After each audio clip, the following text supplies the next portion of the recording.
بسم اللہ الرحمن الرحیم۔ عزیز طلباء و طالبات السلام علیکم۔ امید ہے آپ سب خیریت سے ہوں گے۔ جماعتنا ہم لوگ کر رہے ہیں ہوم اکنامکس، مضمون ہے آپ کا ہوم اکنامکس۔ اس میں ہم آج کریں گے باب نمبر 3، غذا اور خوراک کو سمجھنا۔ جی کلاس ایک دفعہ پھر سے بتا دوں، باب نمبر 3 غذا اور خوراک کو سمجھنا۔ اس کا جو ہے وہ کوشچن نمبر 1 لانگ کوشچن جو ہے وہ ہے صفحہ نمبر 63 پر 63۔ سوال نمبر 1 کیا ہے؟ متوازن اور غیر متوازن غذا میں فرق، یعنی کہ difference between balance and in balance diet کے متوازن غذا اور غیر متوازن غذا میں کیا فرق ہے۔ پیج نمبر 63 پہ آپ کا یہ کوشچن ہے۔ سب سے پہلے ہم پڑھتے ہیں متوازن غذا۔ یہ جسم کی صحیح نشو و نما کے لیے تمام غذائی اجزاء ایک خاص تناسب میں موجود ہوتے ہیں۔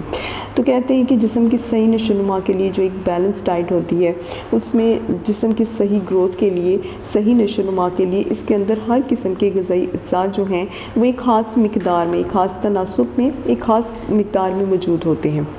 نمبر 2، انسان تندرست و توانا رہتا ہے، یعنی کہ خود کو وہ فٹ جو ہے وہ محسوس کرتا ہے اور بیماریوں کے خلاف قوت مدافعت ہوتی ہے، یعنی کہ اگر اسے کسی بیماری کا سامنا کرنا بھی پڑ جائے تو وہ اپنی قوت مدافعت سے، اپنی امیونٹی سے جو ہے وہ ان کا سامنا کر سکتا ہے یا ان کا مقابلہ کر سکتا ہے۔ متوازن غذا جو ہے مطلوبہ کیلوریز کی فراہمی یقینی ہوتی ہے۔ متوازن غذا جتنی بھی ہوتی ہے اس میں آپ کو جتنی آپ کے جسم کو کیلوریز کی ضرورت ہوتی ہے اس کی فراہمی جو ہے وہ آپ کو مل جاتی ہے اور یہ یقینی بھی ہوتی ہے، اور جسم میں کام کرنے کے لیے مناسب توانائی موجود بھی ہوتی ہے۔ پھر اس کے ساتھ جو ہے وہ جسم میں کام کرنے کے لیے ایک خاص قسم کی توانائی بھی ہوتی ہے جو کہ مناسب ہوتی ہے، یعنی کہ جتنی آپ کے جسم کو توانائی کی ضرورت ہوتی ہے وہ آپ کو ملتی ہے۔ متوازن غذا قد و قامت اور وزن جسم کی بناوٹ اور عمر کے مطابق ہوتا ہے، یعنی کہ آپ کا جو قد ہے اور آپ کا جو وزن ہے وہ آپ کا، اور خاص طور پر آپ کی جسم کی بناوٹ وہ آپ کی عمر کے مطابق ہوتی ہے۔ تو جو لوگ بیلنس ڈائٹ کرتے ہیں، یعنی کہ ان کی ڈائٹ میں جو ان کی خوراک جو ہے وہ بیلنس رکھتی ہے، ان لوگوں کا قد وزن یا پھر ان کے جسم کی بناوٹ ان کی عمر کے مطابق بالکل صحیح ہوتی ہے۔ خوش وضع اور چمکدار دانت ہوتے ہیں۔ خوش وضع یعنی کہ دکھنے میں کافی اچھے، اور خاص طور پر ایسے لوگوں کے دانت جو ہیں وہ کافی چمکدار ہوتے ہیں۔ نظر کی درستگی، ان لوگوں کی آئی سائٹ جو ہے، نظر جو ہے وہ بالکل ٹھیک ہوتی ہے اور ان کے چہرے کی تر و تازگی جو ہے وہ نمایاں ہوتی ہے۔ طویل عمری، بڑھاپا دیر سے ظاہر ہوتا ہے۔ ایسے لوگوں میں عمر جو ہے یعنی کہ طویل عمری، وہ کچھ لوگ ایسے ہوتے ہیں جو اپنی عمر کے لحاظ سے بہت چھوٹے ہوتے ہیں لیکن وہ عمر میں بڑے لگتے ہیں، یعنی کہ اپنی اصل ایج سے جو ہے وہ بڑے لگتے ہیں، اصل عمر سے بڑے لگتے ہیں۔ پھر بڑھاپا جو ہے متوازن غذا کھانے والوں میں بڑی دیر سے آتا ہے، اور بزرگی میں بھی جو ہے یہ صحت مند رہتے ہیں۔ اگر یہ بوڑھے ہو بھی جائیں تو یہ تب بھی صحت مند ہی ہوتے ہیں، فٹ ہوتے ہیں۔ اب ہم آتے ہیں غیر متوازن غذا کی طرف۔ تمام غذائی اجزاء مناسب مقدار میں موجود نہیں ہوتے۔ تو جن لوگوں کی ڈائٹ جو ہے وہ ان بیلنس ہوتی ہے، ان کے اندر جتنے بھی غذائی اجزاء ہوتے ہیں ان کی خوراک میں وہ مناسب مقدار میں نہیں ہوتے، جسم کی تمام ضروریات پوری نہ ہونے کے باعث نشو و نما متاثر ہوتی ہے۔ ان کا جو جسم ہے وہ تمام قسم کی ضروریات، یعنی کہ تمام قسم کے جو ضروری اجزاء، غذائی اجزاء خاص طور پر ہوتے ہیں، وہ پورے نہ ہونے کے باعث جو ہے ان کی نشو و نما بہت متاثر ہوتی ہے۔ انسان کمزور اور لاغر ہو جاتا ہے اور مختلف امراض کا شکار بھی ہونے لگتا ہے، یعنی کہ ایسا شخص جو ہے وہ کمزور ہوتا ہے بہت زیادہ، اور نہ صرف کمزور بلکہ دکھنے میں لاغر بھی لگتا ہے، یعنی کہ اسے چلنے پھرنے، اٹھنے بیٹھنے میں بہت مشکل ہوتی ہے اور مختلف امراض کا شکار بھی رہنے لگتا ہے۔ جسم کو مطلوبہ کیلوریز فراہم نہیں ہوتی، یعنی کہ کام کرنے کے لیے ہماری کیلوریز جو ہیں وہ فی گھنٹہ کے حساب سے بہت زیادہ خرچ ہوتی ہیں۔ جیسے جیسے ہمارا کام جو ہے وہ زیادہ بھاری بھرکم ہوتا جائے گا، ہماری کیلوریز بھی اتنی ہی بڑھتی جائیں گی، تو اس کے حساب سے ہمارے جسم کو کیلوریز کی بھی ضرورت ہوتی ہے۔ تو کہتے ہیں کہ مطلوبہ کیلوریز جتنی جسم کو چاہیے ہوتی ہیں وہ فراہم نہیں ہوتی، جس کے نتیجے میں جسم کام کرنے کے لیے توانائی کم ہو جاتی ہے، سانس پھولنے لگتا ہے اور جلد تھکن محسوس ہوتی ہے۔ سانس جو ہے وہ بہت زیادہ پھولتی ہے اور جسم جو ہے وہ بہت زیادہ تھکان محسوس کرتا ہے۔ مسلسل استعمال سے وزن کی کمی ہو جاتی ہے۔ مسلسل استعمال سے یعنی کہ غیر متوازن غذا اگر آپ مسلسل استعمال کرتے ہیں تو آپ کا جو وزن ہے اس میں بہت زیادہ کمی ہونے لگتی ہے، بھوک نہیں لگتی۔ بھوک جو ہے وہ ایسے لوگ جو ہیں انہیں بہت کم لگتی ہے، اور جسم پر مختلف غذائی اجزاء کی کمی کے اثرات بھی نمایاں ہوتے ہیں، یعنی کہ بڑھاپا جو ہے ان لوگوں کی جسم سے کافی زیادہ نمایاں ہوتا ہے، ان کے چہروں سے نمایاں ہوتا ہے، اور خاص طور پر جو ہے ان کا جو ہے جسم لاغر اور کمزور ہوتا ہے، بڑھاپا جلد آ جاتا ہے، نیند نہیں آتی۔ تو اس طرح کے لوگ جو کہ ایک بیلنس ڈائٹ نہیں لیتے، ان لوگوں کے اوپر بڑھاپا جو ہے وہ بہت جلدی آتا ہے، انہیں نیند نہیں آتی اور شرح مات میں اضافہ ہو جاتا ہے۔ تو کلاس کوسچن نمبر 1 جو ہے یہ آپ کو کروا دیا گیا ہے، اور اب کہتے ہیں کوسچن نمبر 2۔ ہاں جی، سوال نمبر 1 کے بعد اب ہم تفصیلی سوال نمبر 2 کی طرف جائیں گے۔ غیر افادی غذائیں جنک فوڈ پر تفصیل سے نوٹ لکھیں۔ صفحہ نمبر 65 پر 65 پر سوال نمبر 2 ہے آپ کا۔ 13 سے 17 سال کی عمر کے بچوں میں جسمانی، حیاتیاتی، جذباتی اور معاشرتی تبدیلیاں رونما ہو رہی ہیں۔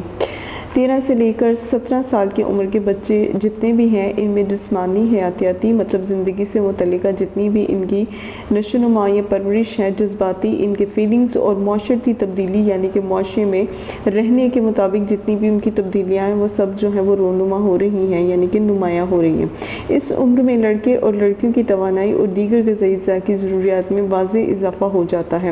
13 سے 17 سال کی عمر کے جتنے بھی لڑکے یا لڑکیاں ہیں، ان کو زیادہ تر توانائی یا پھر غذا میں جو ہے وہ مختلف قسم کی اجزاء کی ضرورت جو ہے وہ زیادہ ہوتی ہے۔ لڑکیوں کو عموماً 2200 سے 2500 کیلوریز روزانہ، جبکہ لڑکوں کو 3000 سے 3400 کیلوریز روزانہ درکار ہوتی ہیں۔ زرعی بلاک میں تیزی کی بدولت یعنی کہ آمد و رفت میں تیزی کی بدولت دنیا کے مختلف علاقوں میں رہنے والے افراد کی غذائی عادات تیزی سے تبدیل ہوتی جا رہی ہیں۔ زرعی بلاک کے مطابق یعنی کہ جیسے جیسے دنیا میں جو ہے یہ بھاگم بھاگ کی صورتحال چل رہی ہے، اس وجہ سے جو ہے دنیا کے مختلف علاقوں میں رہنے والے جتنے بھی افراد ہیں، ان کی غذائی عادات بھی تیزی سے بدل رہی ہے۔ اس طرح کا کھانا جو کہ منٹوں میں تیار ہو جاتا ہے، پھر اس کے علاوہ فاسٹ فوڈ، جنک فوڈ وغیرہ کے استعمال جو ہیں وہ وقت کی تیزی کے ساتھ ساتھ تبدیل ہو رہے ہیں۔ فوری تیار ہونے والی غذائیں تیزی سے مقبول ہو رہی ہیں۔ ایسی غذائیں جو کہ فوری طور پر بہت ہی جلد جو ہے وہ بن جاتی ہیں، وہ بہت زیادہ مقبول ہو رہی ہیں۔ اس کے علاوہ کیلوریز سے بھرپور غذائیں مگر پروٹین، وٹامن، معدنی نمکیات اور دیگر غذائی اجزاء میں قلیل غذائیں زیادہ مقبول ہو رہی ہیں۔ اس کے علاوہ کیلوریز سے بھرپور غذائیں جتنی بھی غذائیں ہیں جو کیلوریز سے بھری پڑی ہیں، مگر اس میں پروٹین، وٹامن، معدنی نمکیات اور دیگر غذائی اجزاء جو ہیں وہ دیگر غذائی اجزاء میں قلیل غذائیں زیادہ مقبول ہو رہی ہیں۔ تو ایسی غذا جن کے اندر پروٹین، وٹامن، معدنی نمکیات اور دوسرے غذائی اجزاء نہیں موجود ہوتے یا بہت کم موجود ہوتے ہیں، وہ زیادہ مقبول ہو رہی ہیں۔ ان میں نمکین جو ہے، سنیک فوڈز جو ہیں، مثلاً pizza, burger, sandwich, shawarma, stick, French fries, آلو کی چپس، میٹھی اشیاء مثلاً cream, cake, biscuit, ice cream, brownies, chocolate, candy, pastry اور کولا کی بوتلیں وغیرہ شامل ہیں۔ تو یہ جتنی بھی چیزیں ہیں، ان سب کے اندر جو غذائی اجزاء ہیں وہ بہت کم مقدار میں ہیں۔ اب آتے ہیں غیر افادی غذاؤں کی بجائے صحت مندانہ غذاؤں کے انتخاب۔ غیر افادی یعنی کہ چپس یا میٹھے بسکٹ کی جگہ ایک سیب اور ایک کیلا، کولا کے مشروبات کی جگہ سادہ پانی، فرینچ فرائز اور آلو کی چپس کی جگہ ابلے ہوئے آلو یا پھر چاول۔ پھر اس کے بعد ہے ڈبل برگرز یا پھر پنیر وغیرہ کے ساتھ جو ہے وہ سنگل برگر، میونیز کے ساتھ یا چکنائی آئل ساس کے ساتھ کیچپ یا دہی پودینے کی چٹنی۔ پھر گہرے روغن میں تلے ہوئے کھانے، اس سے بہتر ہے کہ آپ کوئلے پر سینکے ہوئے کھانے، ثابت اناج کے بین یا براؤن بریڈ جو ہے، چکن، پیزا یا پھر زائد پنیر کے ساتھ، پھر vegetable pizza, chocolate, candy, ice cream کے علاوہ جو ہے ان چیزوں کے ساتھ ساتھ جو ہے اگر ان کو استعمال کرنے سے بہتر ہے کہ آپ پھل استعمال کریں، اور کریم کیک یا پیسٹری کی جگہ آپ سادہ کیک یا نمکین بسکٹ استعمال کر سکتے ہیں۔ تو یہ سارے کا سارا جتنا بھی ایک چارٹ ہے اس میں بتایا گیا کہ کون سی چیزیں جو ہیں جو آپ کی صحت کے لیے غیر افادی ہیں، ان کے نقصان دہ ہیں، کوئی فائدہ نہیں دے سکتی۔ نوجوان طبقے میں وقت کی کمی اور غذائی ضرورت میں اضافے کی وجہ سے جنک فوڈ کا رجحان بڑھتا جا رہا ہے۔ تو جتنا بھی ہمارا نوجوان طبقہ ہے، ان میں وقت کی کمی یعنی کہ بہت زیادہ مصروفیات یا ان کی جابس وغیرہ اس طرح کی ہوتی ہیں کہ ان کے پاس کھانا کھانے کے لیے وقت نہیں ہوتا، تو اس کے لیے جن کی غذائی ضرورت ہے اس میں زیادہ تر جنک فوڈ کا استعمال ہو رہا ہے۔ موجودہ دور میں بچوں کے مشاغل بیرونی کھیلوں کی بجائے کمپیوٹر، ٹی وی یا اندرونی خانہ سرگرمیوں تک محدود ہو گئے ہیں۔ اب آج کل کا جو دور ہے، موجودہ دور ہے، اس میں بچوں کے جتنے بھی مشاغل ہیں وہ بیرونی یعنی کہ آؤٹ ڈور گیمز کی بجائے، باہر جا کر کھیلنے کے بجائے یہ کمپیوٹر، ٹی وی یا پھر گھر کے اندر کی جتنی سرگرمیاں ہیں وہاں تک محدود ہو کر رہ گئی ہیں، اور جنک فوڈ سے زیادہ زائد کیلوریز مناسب طور پر خرچ نہیں ہوتی۔ جس سے موٹاپے کا رجحان تیزی سے پنپتا آ رہا ہے۔ ان سب فوڈز کی وجہ سے موٹاپے کا جو رجحان ہے وہ بہت تیزی سے بڑھتا جا رہا ہے۔ موٹاپے پر اگر بر وقت کنٹرول نہ پایا جائے، یعنی کہ اگر آپ اپنے جسم پر یا اپنے موٹاپے پر کنٹرول نہیں کر سکتے اور معیاری وزن دوبارہ برقرار نہ کیا جائے، یعنی کہ جتنا ایک جسم کو وزن چاہیے اگر وہ نہیں ہو سکتا، نہیں برقرار رہ سکتا، تو یہ مزید کئی پیچیدہ بیماریوں کا پیش خیمہ بن سکتا ہے۔ اگر آپ وزن جو ہے اس کو کنٹرول میں نہیں رکھتے تو یہ مزید جو ہے بہت سی بیماریوں کی وجہ بن سکتا ہے، جس میں جسمانی صحت کے مسائل، مثلاً ذیابیطس جس کو ڈائبٹیز یا شوگر کہتے ہیں، دمہ، سانس کا اکھڑنا، جگر کی بیماریاں مثلاً یرقان، جگر کا فیل ہونا، دل کے امراض، شریانیوں میں رکاوٹ، سرطان، آنت، خوراک کی نالی یا گردے وغیرہ کا کینسر جو ہے وہ یہ ساری بیماریاں شامل ہیں۔ موٹاپے کا شکار خواتین میں خاص طور پر گردے اور پیشاب کی نالی کے کینسر کا مکان 3 گنا زیادہ ہوتا ہے۔ تو جو لوگ موٹاپے کا شکار ہو جاتے ہیں جنک فوڈ کی وجہ سے، ان لوگوں میں گردے اور پیشاب کی نالی کے کینسر کے چانسز جو ہیں وہ 3 گنا زیادہ ہوتے ہیں۔ جنک فوڈ کے مضر اثرات سے بچنے کے لیے نوجوان نسل کو سمجھداری سے کھانے کا انتخاب کر کے اپنی غذائی عادات کو بہتر کرنے کی اشد ضرورت ہے۔ تو جنک فوڈ یعنی کہ فاسٹ فوڈ جو ہے، ایسا فوڈ جو آپ کی صحت کے لیے نقصان دہ ہے، اس کے مضر اثرات سے بچنے کے لیے نوجوان نسل کو بہت سمجھداری سے جو ہے وہ اپنے کھانے کا انتخاب کرنا چاہیے اور اپنی غذائی عادات کو بہتر کرنے کی مزید ضرورت ہے ان لوگوں کو۔ متوازن غذا اور ورزش میں توازن قائم رکھنے، متوازن غذا یعنی کہ بیلنس ڈائٹ کا استعمال کرنا، جس میں کہ روٹی، دال، پھر اس کے بعد گوشت، سبزیاں وغیرہ، تو یہ ساری آپ کی بیلنس ڈائٹ ہے، اس کا استعمال کرنا اور ورزش میں توازن قائم رکھنے اور اچھی صحت کے اصول کے لیے جنک فوڈ کی بجائے صحت مندانہ خوراک کا انتخاب زیادہ ضروری ہے۔ تو یہ تھا آپ کا کوشچن نمبر 2 جو کہ 65 پیج سے سٹارٹ ہوتا ہے، غیر افادی غذائیں جنک یا پھر جنک فوڈ، یہاں سے 66 پیج تک جو ہے یہ آپ کا کوشچن نمبر 2 لانگ کوشچن ہے یہ آپ کا۔ اب آتے ہیں کوشچن نمبر 3 کی طرف، جس میں کہ ہم لوگ کریں گے غذا کے بنیادی گروہ کی غذائیت بیان کریں، یعنی کہ غذا کے جو بنیادی گروہ ہیں ان کی غذائیت جو ہے اس کو بیان کریں۔ یہ حقیقت ہے کہ ایک صحت مند انسانی جسم کے لیے متوازن غذا بہت اہم ہے۔ تو یہ بھی سچ ہے کہ ایک صحت مند انسانی جسم یعنی کہ ایک ایسا انسانی جسم جو کہ صحت مند ہے، اس کے لیے سب سے زیادہ ضروری ہے متوازن غذا یعنی کہ بیلنس ڈائٹ، جس میں تمام غذائی اجزاء صحیح تناسب میں موجود ہوتے ہیں، جس میں تمام غذا کے جتنے بھی اجزاء ہیں وہ مناسب مقدار میں موجود ہوتے ہیں۔ یہ جانچنے اور پرکھنے کے لیے ماہرین غذائی نے ذائقے کے لحاظ سے اشیاء خوردنی کو 5 بنیادی گروہوں میں تقسیم کر دیا ہے۔ تو ان چیزوں کو جانچنے کے لیے، ان کو پرکھنے کے لیے، ان پر ریسرچ کرنے کے لیے جتنے بھی ماہرین غذائیت ہیں یعنی کہ غذا کے ماہر ہیں، انہوں نے مختلف قسم کے اشیاء خوردنی کو 5 قسم کے بنیادی گروہوں میں تقسیم کیا ہے، جنہیں غذائی گروہ کہتے ہیں، ان سب کو غذائی گروہ کہا جاتا ہے۔ اشیاء خوردنی کی گروپ بندی انہی بنیادی غذائی گروہوں کو مد نظر رکھتے ہوئے کی گئی ہے۔ اشیاء خوردنی کی گروپ بندی یعنی کہ جتنی بھی اشیاء ہیں ان کا جو بھی ایک گروپ بنایا گیا ہے، انہیں بنیادی غذائی گروہ کو مد نظر رکھتے ہوئے کی گیا ہے، یعنی کہ بیسک جو ہماری غذائی غذا ہونی چاہیے، جو بھی ان کے گروہ ہونی چاہیے، اس کو مد نظر رکھتے ہوئے جو ہے وہ کیا گیا۔ لیکن کسی ایک کھانے کی چیز میں تمام غذائی اجزاء موجود نہیں ہوتے، تو وہ کہتے ہیں کوئی بھی ایک ایسی کھانے کی چیز ہو اس میں تمام قسم کے غذائی اجزاء موجود نہیں ہوتے، مثلاً گوشت اور انڈوں سے پروٹین اور اناج سے نشاستہ ملتا ہے۔ تو وہ کہتے ہیں کہ گوشت سے اور انڈوں سے پروٹین ملتا ہے لیکن اناج سے جو ہے وہ نشاستہ ملتا ہے، جبکہ سبزیاں اور پھل معدنی نمکیات اور وٹامن وافر مقدار میں فراہم کرتے ہیں۔ اگر آپ جہاں پر گوشت اور انڈوں میں سے آپ کو پروٹین یا پھر اناج میں سے نشاستہ ملتا ہے، وہاں پر سبزیاں اور پھل دیکھیں تو اس میں آپ کو معدنی نمکیات اور وٹامن جو ہے وہ کافی وافر مقدار میں ملتے ہیں۔ اس کے علاوہ یہ غذائی اجزاء مختلف کھانوں میں مختلف مقدار میں پائے جاتے ہیں۔ پھر اگر آپ یہ دیکھیں تو یہ جتنے بھی غذائی اجزاء ہیں یہ مختلف قسم کے کھانوں میں یا مختلف مقدار میں پائے جاتے ہیں۔ کچھ غذائی اجزاء مختلف کھانوں میں بہت زیادہ ہوتے ہیں اور کچھ میں بہت کم پائے جاتے ہیں۔ لہٰذا اگر ہم ہر گروہ میں سے روزانہ ایک چیز کا استعمال کریں تو متوازن غذا حاصل کر سکتے ہیں۔ یعنی کہ ہم لوگوں نے جتنے بھی 5 گروہ بنائے ہیں، ان میں سے اگر ہم ایک چیز کا روزانہ استعمال کرتے جائیں تو ہم لوگوں کی غذا جو ہے وہ متوازن یعنی کہ بیلنس ڈائٹ ہوتی ہے۔ غذا کے بنیادی 5 گروہ جتنے بھی ہیں، غذا کے 5 بنیادی گروہ درج ذیل ہیں۔ نمبر 1 دودھ اور دودھ سے بنی ہوئی اشیاء، milk and milk products. Number 2 گوشت، مچھلی، مرغی اور انڈے، meat, fish, chicken and eggs, سبزیاں اور پھل، ویجیٹیبلز اینڈ فروٹس۔ نمبر 4 اناج اور دالیں، سیریلز اینڈ پلسز، چکنائی اور میٹھی اشیاء، فیٹس اینڈ شوگر۔ دودھ اور دودھ سے بنی ہوئی اشیاء۔ سب غذاؤں میں سے دودھ بہترین اور تقریباً مکمل غذا ہے۔ جتنی بھی ہم لوگ غذائیں کھاتے ہیں ان میں سب سے زیادہ جو ہے وہ دودھ کو بہترین اور ایک مکمل جو ہے ڈائٹ کہا گیا ہے۔ یہ شیرہار بچوں کی سب سے پہلی غذا ہے۔ شیرہار بچے یعنی کہ ایسے بچے جو کہ ابھی ٹھوس غذا نہیں کھا سکتے، ان کو کہتے ہیں پیدائشی بچے جو ہوتے ہیں، ان کی سب سے پہلی غذا ہی دودھ ہوتی ہے۔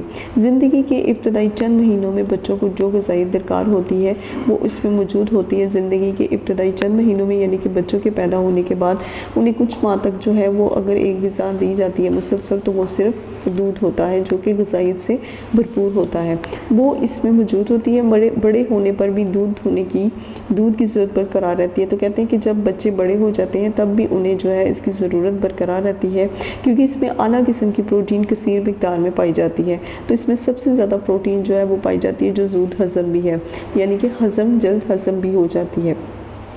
اس کے علاوہ اس میں کیلشیم، کاربوہائیڈریٹس، چکنائی، وٹامن بی کمپلیکس اور معدنی نمکیات موجود ہوتے ہیں۔ اس کے علاوہ جو ہے پروٹین کے علاوہ اس میں کیلشیم، کاربوہائیڈریٹس، چکنائی، وٹامن بی کمپلیکس اور معدنی نمکیات بہت زیادہ مقدار میں موجود ہوتے ہیں۔ دودھ کو سادہ حالت میں ہی پینا بہتر سمجھا جاتا ہے، یعنی کہ دودھ سے بنی والی اشیاء سے بہتر ہے کہ آپ اسے روزانہ جو ہے وہ سادہ حالت میں یعنی کہ دودھ کا گلاس 1 یا 2 گلاس پی لیا کریں گے کہ اس سے بھرپور قسم کا فائدہ حاصل ہو سکے۔ لیکن اس کو چھاچھ، دہی، آئس کریم، پنیر، کھویا یا دوسری دودھ سے بنی ہوئی اشیاء کے طور پر بھی استعمال کرنے سے اس کی غذائیت میں کوئی فرق نہیں پڑتا۔ تو وہ کہتے ہیں کہ اگر آپ اسے چھاچھ وغیرہ، دہی، آئس کریم، پنیر، کھویا یا دوسری دودھ سے بنی ہوئی چیزوں میں استعمال کرتے ہیں تو اس سے بھی اس کی غذائیت میں کسی طرح کا کوئی فرق نہیں پڑتا۔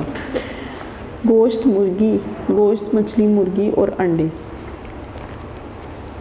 اس گروہ میں اعلیٰ حیاتیاتی قدر والی پروٹین پائی جاتی ہے۔ اعلیٰ حیاتیاتی یعنی کہ زندگی کو صحت مند رکھنے کے لیے، زندگی کو برقرار رکھنے والی ایک ایسی چیز جس کی سب سے زیادہ ویلیو ہے اور وہ ہے گوشت، مچھلی، مرغی یا پھر انڈے وغیرہ۔ ان میں بہت بہترین قسم کی پروٹین پائی جاتی ہے جس میں جسم کی نشو و نما اور ترمیم کے لیے ضروری امینو ایسڈ بھی پائے جاتے ہیں۔ تو اس میں جسم کی نشو و نما بڑھنے کے لیے یا پھر جسم کی تعمیر کے لیے یعنی کہ ایسے سیلز جو کہ ٹوٹ پھوٹ جاتے ہیں ان کی تعمیر کے لیے اس میں ضروری امینو ایسڈ پائے جاتے ہیں۔ ان میں سے کسی ایک کو روزانہ کم از کم ایک بار ضرور اپنی خوراک میں شامل کرنا چاہیے۔ تو وہ کہتے ہیں کہ ان میں سے کسی ایک کو جو ہے وہ ہر حال میں بلکہ مست جو ہے اپنی خوراک میں شامل کرنا چاہیے۔ 100 گرام گوشت سے تقریباً 20 گرام مکمل پروٹین حاصل ہوتی ہے۔ اگر آپ 100 گرام گوشت کو استعمال کرتے ہیں تو اس میں بھی تقریباً آپ کو 20 گرام مکمل پروٹین جو ہے وہ مل جاتی ہے۔ اس کے علاوہ آئرن، فاسفورس اور وٹامن بھی حاصل ہوتے ہیں۔ دل، گردے اور کلیجی میں بھی آئرن کی مقدار بہت زیادہ ہوتی ہے لیکن وٹامن اے بہت کم مقدار میں پایا جاتا ہے۔ دل، گردے اور کلیجی میں یہ چیزیں جو ہیں آئرن اور فاسفورس جو ہے یہ بہت زیادہ ہوتا ہے، آئرن کی مقدار زیادہ ہوتی ہے لیکن اس میں وٹامن اے جو ہے وہ بہت کم مقدار میں ہوتا ہے، جبکہ ایک انڈے میں تقریباً 6 گرام پروٹین پائی جاتی ہے۔ یعنی کہ اگر آپ ایک انڈا کھاتے ہیں تو اس کا مطلب ہے کہ 6 گرام پروٹین آپ نے جو ہے وہ یوز کی۔ انڈے روزانہ یا ہفتے میں کم از کم 3 سے 4 مرتبہ ضرور استعمال کرنے چاہیے۔ انڈے تقریباً بہتر تو یہی ہے کہ آپ روزانہ ایک انڈا کھایا جائے، لیکن اگر ایسا نہیں ممکن تو ہفتے میں کم از کم 3 سے 4 مرتبہ جو ہے آپ ضرور اس کا استعمال کریں۔ مگر اس گروہ میں سے غذا کا انتخاب نہ کیا جا سکے تو اس کے متبادل کے طور پر لوبیا، مٹر، دالیں، خشک میوے اور مونگ پھلی وغیرہ کا استعمال کیا جا سکتا ہے۔ یعنی کہ گوشت، مچھلی، مرغی یا انڈے وغیرہ اگر آپ کو مہیا نہیں ہے تو آپ اس کے متبادل میں یعنی کہ اس کے بدلے میں لوبیا، مٹر، دالیں، خشک میوے اور مونگ پھلی کا استعمال کر سکتے ہیں۔ اب آتے ہیں سبزیاں اور پھل کی طرف۔ سبزیاں اور پھل ہمارے جسم کو بیماریوں سے محفوظ رکھنے کے لیے وٹامن اور معدنی نمکیات فراہم کرتے ہیں۔ سبزیاں اور پھل جتنے بھی ہیں یہ ہمارے جسم کو بیماریوں سے محفوظ رکھنے کے لیے ہمارے اندر امیونٹی پیدا کرتے ہیں اور اس میں زیادہ تر جو ہے یہ وٹامن اور معدنی نمکیات فراہم کرتے ہیں۔ تمام جسمانی نظاموں کی درستگی اور باقاعدگی کے لیے سبزیاں اور پھل کثیر مقدار میں استعمال کرنے چاہیے۔ جتنے بھی جسم کے نظام ہیں اس کی درستگی کے لیے اور اس کی باقاعدگی کے لیے جو ہے وہ سبزیاں اور پھل کو بہت کثیر مقدار میں ان کے زیادہ مقدار میں استعمال کرنا چاہیے۔ یہ غذا میں رنگ، ذائقہ اور جدت بھی پیدا کرتے ہیں۔ سبزیاں ہماری غذا کا ایک اہم جز ہے، یعنی کہ سبزیاں جو ہیں ہماری خوراک میں بہت زیادہ اہمیت کی حامل ہیں۔ تمام سبزیاں وٹامن، معدنی نمکیات اور سیلولیز کا اہم ذریعہ ہیں۔ تو جتنی بھی سبزیاں ان کے اندر وٹامن، معدنی نمکیات اور سیلولیز جو ہیں وہ خاص مقدار میں پائے جاتے ہیں۔ یہ معدے کے نظام کو درست رکھنے میں مدد دیتی ہیں اور جسم کو ناقابل ہضم ریشہ فراہم کرتی ہیں۔ بلکہ ایسا ریشہ فراہم کرتی ہیں جو کہ ہضم نہیں کر سکتی کچھ خوراک، تو یہ انہیں وہ ریشہ بھی فراہم کرتی ہیں کہ کچھ ایسی خوراک ہوتی ہے جو بہت زیادہ ٹھوس ہوتی ہے، ہضم کرنا مشکل ہوتی ہے، تو اس پہ بھی یہ مدد دیتی ہے۔ بیماریوں سے محفوظ رکھنے کے باعث انہیں محافظ غذائیں بھی کہا جاتا ہے۔ اس سے ہمیں اپنی روزمرہ غذا میں کم از کم ایک پھل، ایک موسمی سبزی کچی یا پکی ضرور شامل کرنی چاہیے۔ ہمارے ملک میں پھل بکثرت دستیاب ہیں۔ ہمارے ملک میں جو ہے وہ پھل بہت زیادہ مقدار میں ہے، بہت زیادہ دستیاب ہو جاتے ہیں ہر جگہ، ان کی کافی زیادہ فراوانی ہے۔ پھل سبزیوں کی نسبت زیادہ توانائی اور نشاستہ فراہم کرتے ہیں، تو سبزیوں کی نسبت جو ہے وہ زیادہ طاقت اور نشاستہ جو ہے وہ پھل فراہم کرتے ہیں۔ پیلے رنگ کے پھل مثلاً آڑو، آم، خوبانی وغیرہ وائٹامن اے کے اچھے ذرائع ہیں۔ تو پیلے رنگ کے جو پھل ہیں جس میں آڑو، آم، خوبانی ہے، ان سب میں جو ہے وہ وائٹامن اے کافی مقدار میں موجود ہوتا ہے، اور وائٹامن اے کا استعمال بھی جو ہے وہ آپ کے اندر بہت زیادہ قوت مدافعت پیدا کرتا ہے، جبکہ مالٹے، سنترے، لیموں اور گریپ فروٹ میں وٹامن سی وافر مقدار میں موجود ہوتا ہے۔ غذا میں پھلوں کی شمولیت نہایت اہم ہے کیونکہ ان میں وٹامن سمبندھی نمکیات وافر مقدار میں موجود ہوتے ہیں۔ اناج اور دالیں۔ اس گروہ میں گندم، چاول، مکئی، چنا اور دالیں وغیرہ شامل ہیں۔ اناج اور دالوں میں جو ہے وہ گندم، چاول، مکئی، چنا اور دالیں ہیں جو ہمارے ملک میں 65 سے 70% تک استعمال کی جاتی ہے۔ ثابت اناج سے آئرن، تھیامین، ثابت اناج جو کہ گندم، چاول وغیرہ پہلے بھی آپ کو بتائے، رائبو فلیوین اور کچھ نامکمل پروٹین جو ہیں وہ حاصل ہوتی ہیں۔ تمام اناج پکنے کے بعد زود ہضم ہو جاتے ہیں۔ دالوں میں کاربوہائیڈریٹس کے علاوہ کافی مقدار میں پروٹین پائی جاتی ہے، تو جتنی بھی دالیں ہیں ان میں کاربوہائیڈریٹس کے علاوہ پروٹین جو ہے وہ کافی زیادہ مقدار میں ملتی ہے۔ اناج کے مقابلے میں ان سے دگنی پروٹین حاصل ہوتی ہے، تو اناج کے مقابلے میں جو ہے وہ ان کے اندر، دالوں کے اندر آپ کو کافی زیادہ پروٹین جو ہے وہ مل جاتی ہے، لیکن ان سے ضروری امینو ایسڈ کی کمی رہتی ہے۔ اس لیے ہمیشہ ملی جلی غذائیں جو ہے استعمال کرنی چاہیے، یعنی کہ اناج میں، دالوں میں اگر آپ کو کافی حد تک پروٹین ملتی ہے لیکن اس میں ضروری امینو ایسڈ کی کمی جو ہے وہ بہت زیادہ ہوتی ہے، اس میں ہمیشہ جو ہے ملی جلی غذائیں استعمال کرنی چاہیے تاکہ اس کمی کو پورا کیا جا سکے۔ اب آتے ہیں چکنائی، مکھن، مارجرین اور میٹھی شاہ۔ مکھن، مارجرین، ملائی، گھی، تیل اور چربی وغیرہ رات و توانائی پہنچانے والی غذائیں ہیں۔ ان کی مدد سے باقی غذائی اجزاء مثلا vitamin A, vitamin D, vitamin E, vitamin کے اور کیلشیم وغیرہ اپنا کام بہتر طور پر کر سکتے ہیں۔ تو ان کی مدد سے جو ہے وہ بہت سے غذائی اجزاء جو ہیں جن میں وٹامن اے ہے، vitamin D, vitamin E, vitamin کے اور کیلشیم وغیرہ جو ہے وہ اپنا کام بہتر کر سکتے ہیں، ہمارے جسم کو صحت مند بنا کر بیماریوں کے خلاف قوت مدافعت یعنی کہ امیونٹی پیدا کرتے ہیں۔ میٹھے شاہ مثلا چینی، گڑ، شہد، جام، جیلی، میٹھے مشروبات اور مٹھائیاں وغیرہ کیلوریز کی کثیر مقدار فراہم کرتی ہیں۔ میٹھے شاہ مثلا جس میں چینی ہے، گڑ ہے، شہد، جام، جیلی، میٹھے مشروبات اور مٹھائیاں وغیرہ جو ہے یہ کیلوریز کی کثیر مقدار فراہم کرتی ہیں۔ ان غذاؤں کا استعمال اعتدال سے کرنا چاہیے کیونکہ ان کا مسلسل زائد استعمال موٹاپے، ذیابطیس اور دل کے امراض کا باعث ہو سکتا ہے۔ تو کہتے ہیں کہ ان غذاؤں کا استعمال جو ہے اعتدال میں کرنا چاہیے، بہت زیادہ بھی نہیں کھانی چاہیے اور بہت کم بھی نہیں، بلکہ ایک مناسب جو ہے وہ مقدار ہونی چاہیے ان کی، کیونکہ ان کا زیادہ استعمال جو ہے وہ موٹاپے، شوگر یا پھر دل کے بیماریوں کا جو ہے وہ باعث بھی بن سکتا ہے۔ ویڈیو پسند آئی تو لائک کریں، اپنی رائے کمنٹ کریں۔ ایسے ہی مزید ویڈیوز کے لیے ہمارا چینل سبسکرائب کریں اور بیل کا آئیکن دبائیں تاکہ آپ کو ہر ویڈیو کا نوٹیفیکیشن ملتا رہے۔